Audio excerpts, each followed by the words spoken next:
everybody, this is Sebo, and on this video I'm gonna show you this Markbass EVO1 bass head. This is a brand new type of product inside the Markbass amps lineup, and it's something exactly in the middle between the classic Markbass compact heads and the multi-amp. Who's this amp for? The Markbass EVO1 has been designed to offer many different amp tone models as it happens on the bass multi-amp, but at the same time offering very easy classic style controls. So no display, no menus, no presets to program, just two channels sounding like many different amps, depending on your needs. What about the EVO1 controls? On the front panel we have two separate instrument inputs with individual gain, low, mid, high, level and effects controls for each channel. A common master volume and the mix level that lets you blend together the two channels in order to play two different amps at the same time, as Jaco Pastorius used to do back in the years. The AMP1 and AMP2 knobs are actually two 6-position switches that allow us to select 6 different amps model on each channel. The two amp channels can actually be used with two separate instruments at the same time. Completing the front panel, we find the aux input to connect any external source as an MP3 player, CD player, laptop, etc. The channel switch, the tuner switch that also works as a mute function for the amp, the power switch and the headphones output with its dedicated level control. On the rear panel, we have the two XLR line outputs, the pre and post mix switch, the ground lift switch, two separate effects loops, one for each channel, the USB port, the cabinet jack and speak-on outputs, and the MIDI-in port. How can I control the EVO1? The EVO1 can be controlled through any programmable MIDI pedal board and also with the optional EVO1 controller that lets you switch the two channels, mixing them, turn on and off the FX1, FX2 and boost, and also engage the tuner by pressing and holding the boost switch. What's the USB port for? The USB port lets you connect the EVO1 to your computer to use its dedicated software to customize any single amp model switch position at your preference. The EVO1 comes from the factory with 4 solid-state amp models, 4 tube amp models and 4 vintage amp models. But any bass player has his personal needs, and the dedicated software also allows to choose between more amp models than the 12 the EVO1 comes with from the factory. With the same software, it's also possible to select the effect types we want to use, tweaking their parameters, and also set the boost level. The effects we can select and tweak are compressor, chorus, octaver, reverb, envelope filter and delay. What about the power amp? The Markbass EVO1 features a 500 watts at 4 ohm power amp. This is the MPT Mark proprietary technology power amp, providing incredible power, dynamic and headroom, together with an unmatched reliability. Okay, now let's listen to some examples of the different tones of the Markbass EVO1.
As any Markbass product, the EVO1 is very light and portable.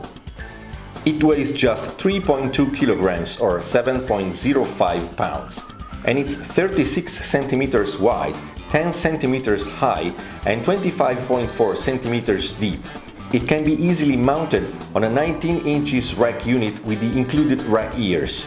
So the Markbass EVO1 is something really new we dedicated to all those classic amp approach guys out there, to let them experience the huge versatility of many selectable amp models they can tweak as they usually do with a regular amp, with also the possibility to mix two amp tones together at the same time. The Markbass EVO1 sounds great, it's really powerful and at the same time very light and portable, so I'm sure you're not gonna leave it at the store after you try it. Thank you for watching! Ciao!